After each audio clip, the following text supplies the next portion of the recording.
Hello everybody, it's Chris, the PDX Picker, back with another video where I'm going to pull some orders that sold for me on eBay. We're going to talk a little bit about June and how I'm continuing to have great results when it comes to my reselling business. So stick around after the intro song and we'll pull those orders and we'll talk about those tips and tricks. Wanna buy that Farrah Fawcett poster?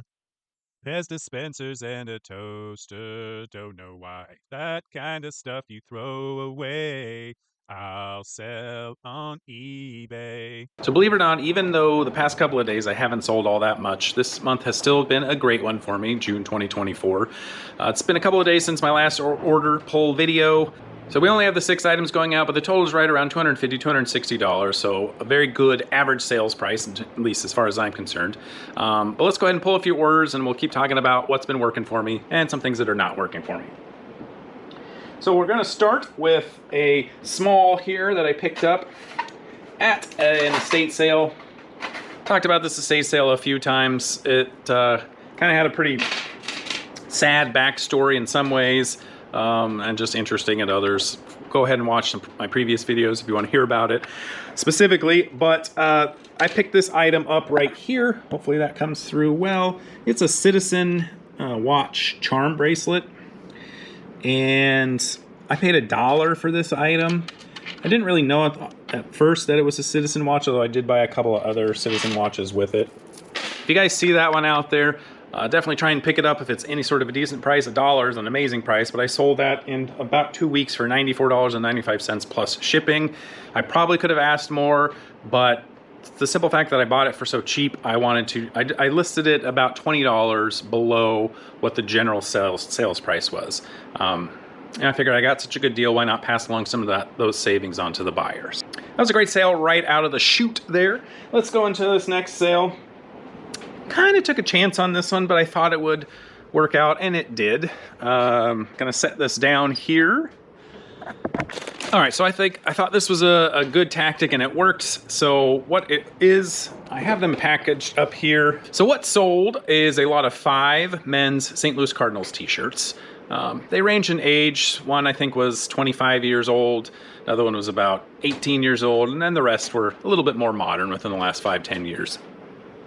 They were similar sizes, large, extra large. And I just thought, for a St. Louis Cardinals fan out there, could go out and just buy a lot of 5 shirts for relatively inexpensive. I bought these shirts for $1 each, and the 5 of them sold for $24.95 plus shipping.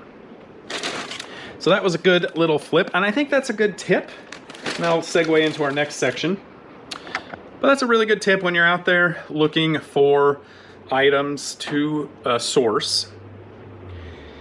If you can, bundle items together find items that you can bundle together into similar lots, similar things, so that a buyer will go out there and hopefully be interested in buying them all at once.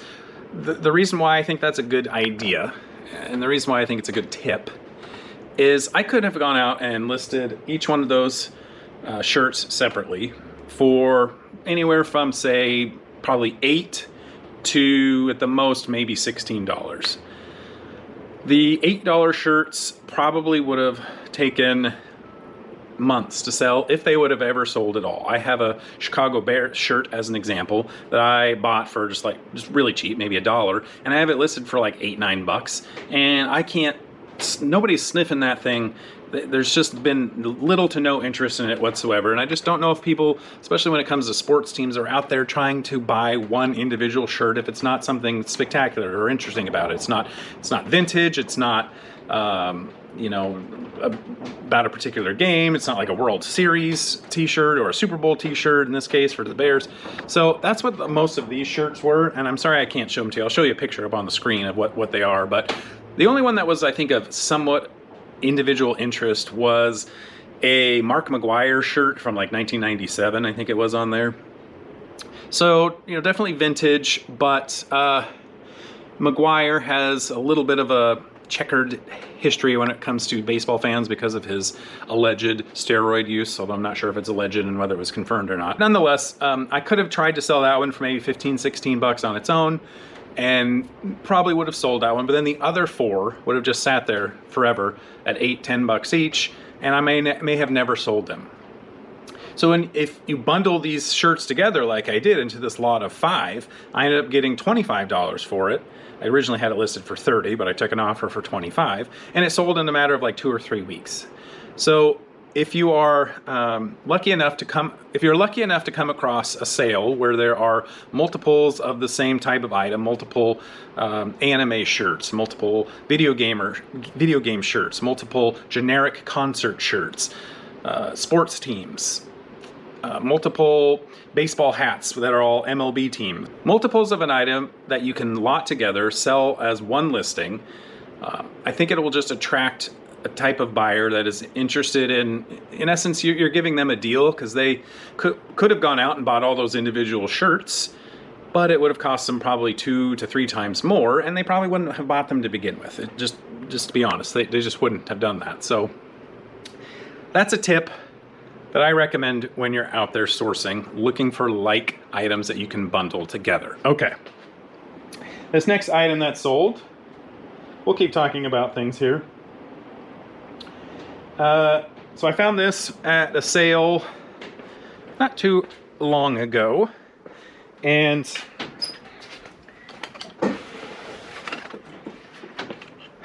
I'm branching out into an area that I haven't sold anything of this type before. Let's put it over here. But I saw this and it was brand new, and I don't think this is a tip so much as just, I don't think anyone hasn't thought about this before. But so this is a Metolius branded, they call it a project board, but it's a climbing tool. It's for practicing rock climbing, bouldering, that sort of thing. You put your hand, attach this to a wall, put your hands on here, and you can use it to increase your grip strength as you're hanging from these different individual holds. It's kind of dark over here, so let's move back to my other table. I was talking on my last video about how I wanted to switch to a different place because if I put all my items here on this table, this is where I ship everything, and it just gets in the way. But it is what it is. Okay, so I looked this up. There aren't too many listed, and quite a few that had sold. Main reason I bought this, though, is because it's new. Okay, and that is a tip that I will continue to hound. I think most of you probably know this, but when you're out there sourcing items at garage sales and thrift stores, look for items that are new in the packaging. This is not rocket science. I'm sure you guys know this, but it's just important to keep reminding yourself of it. Of course, not every new item is going to be a great seller or a fast seller, so you also still need to check your sell-through rate and the comps on there. But new people just naturally, just think of yourself. I'm sure you guys would be more inclined to buy an item that's new versus one that is used. It's just better chances that it's going to the quality of the item is going to be in better shape and better condition. So I picked this up for $10 and it sold for $40 in about 3 weeks or so. I'll go back to that first item that sold, and I think this is an important tip for you guys as well. So we're going to look at this, looking here at that Citizen watch charm bracelet. When you are scoping out places to source, you want to, I personally always will recommend estate sales, because if you think about it, an estate sale, you're generally selling off the entire contents of somebody's house. So just the variety of items is going to be larger. Not only the variety, but just the quantity of items is larger. Generally, estate sales are for folks that are older, which means there's a higher chance that they could have older vintage items for sale. Again, I don't think this is a shocker for any of you out there, but this part, and I've talked about this in the past before, is important. When you are looking for estate sales, try and find family-run estate sales as opposed to estate sales that are run by companies. Those companies, while they do a great service for folks, and I'm not knocking them in the slightest, they're a business. They need to make money themselves, and the way they do that is by marking up the prices on the items that they are selling so that they can take a cut or a portion of the total sales. Again, absolutely nothing wrong with that, but my recommendation, my tip for you is be on the lookout for sales, estate sales that are run by families, because almost always their primary goal is to get rid of the stuff, and they're okay usually charging lower prices, as evidenced by this Citizen watch that I sold for $95 that I bought for $1. If this same charm bracelet watch was at a corporate company-run estate sale, I bet you at a minimum they would have charged $20 to maybe $50. Sometimes they'll go as high as they just look at what it sells for on eBay and drop the prices by about 10 to 20%.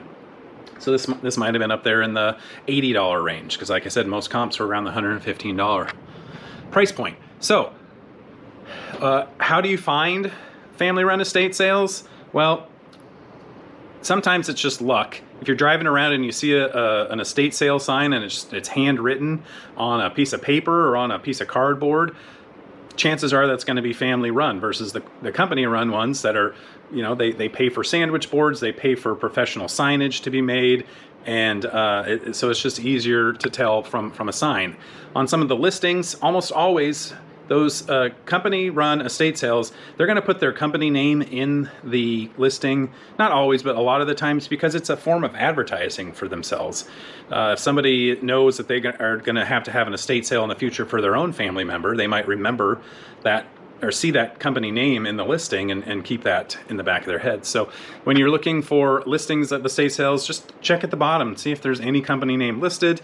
A lot of times there isn't, and that'll help you weed out some of the listings that are maybe company run and maybe not. Okay, so probably though the easiest thing, like I mentioned, is just looking for those handwritten estate sale signs as you're out and about.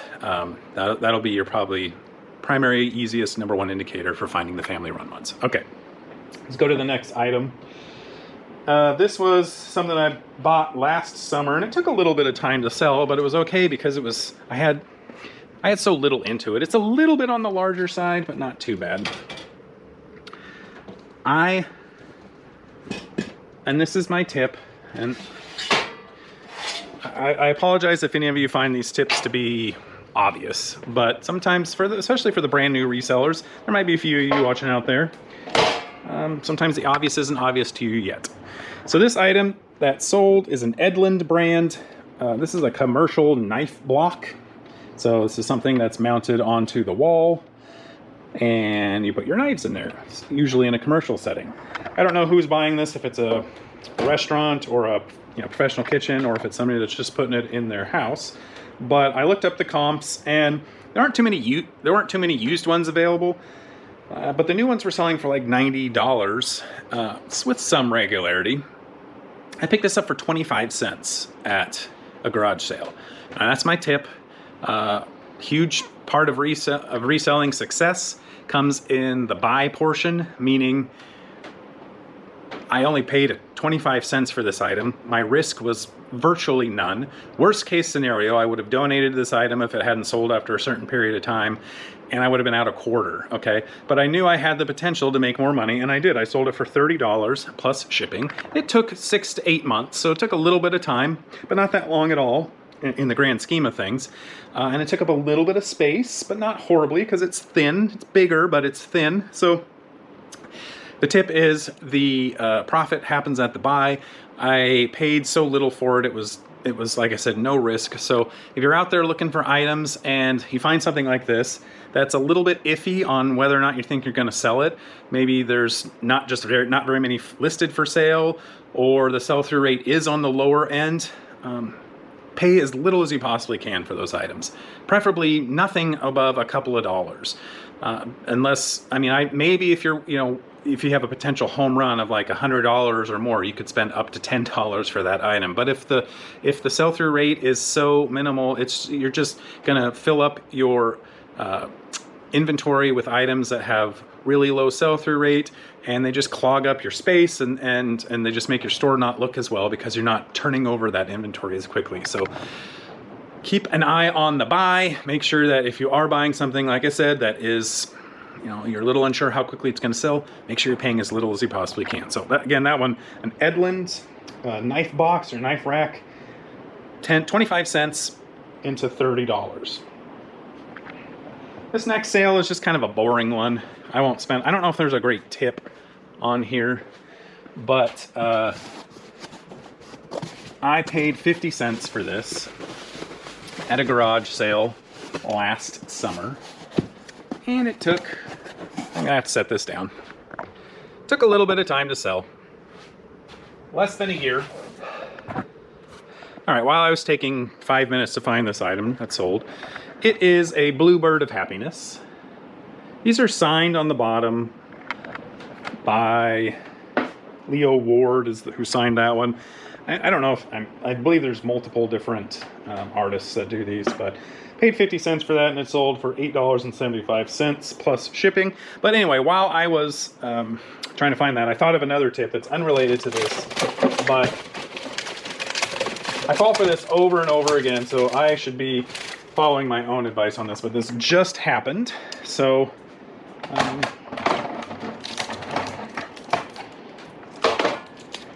this just happened. This just happened, so we will be able to use this as a good example here. Okay. I found this Dyson vacuum head, and it was with a bunch of other vacuum parts at a garage sale. All the vacuum parts were listed for 25 cents. I figured, oh, well, there's no way this Dyson will be 25 cents. Because the other parts were generic and just not that great. But lo and behold, I brought it up there, asked how much it was, and she said 25 cents. So I was very excited. This is I think probably a $25 to $50, I can't remember exactly how much it was, vacuum head. Dyson heads, vacuum heads, generally going to be good sellers, so keep an eye out for them. But here's my tip, is sometimes if something is too good to be true, it might very well be, coupled with always make sure you take a little bit extra time to look at the condition of the item. Now, I'm only out 25 cents here, so it's not the end of the world, but so if this was being sold for $5 or more or whatever, definitely take extra time to look at this. But why they probably had this in the 25-cent bin with the rest of the other items is it's broken. Don't know if that'll come through here, but this piece at the top is cracked and broken. It's probably why they were selling it, because they bought a replacement and they took this out. And I hate when people do this. I don't know why people sell broken things. I mean, sure, I bought it for 25 cents, so it wasn't like I said, it wasn't like I'm out a bunch of money, but it's just shady to me. If something's broken, throw it away. I don't think there's you know what I should probably do is just take a look and see if this brush in here sells. So I might be able to, you know, that's another tip. So I might be able to pull that out and sell that for 5, 10, 20 bucks, I don't know. But tip part B is, even though that item is broken, double check and make sure that you can't take a piece of it or one part of it and sell that out individually and at least make some money off of it. So, all right. One more item that sold, and that'll be the end for the day. This is also in my smalls section.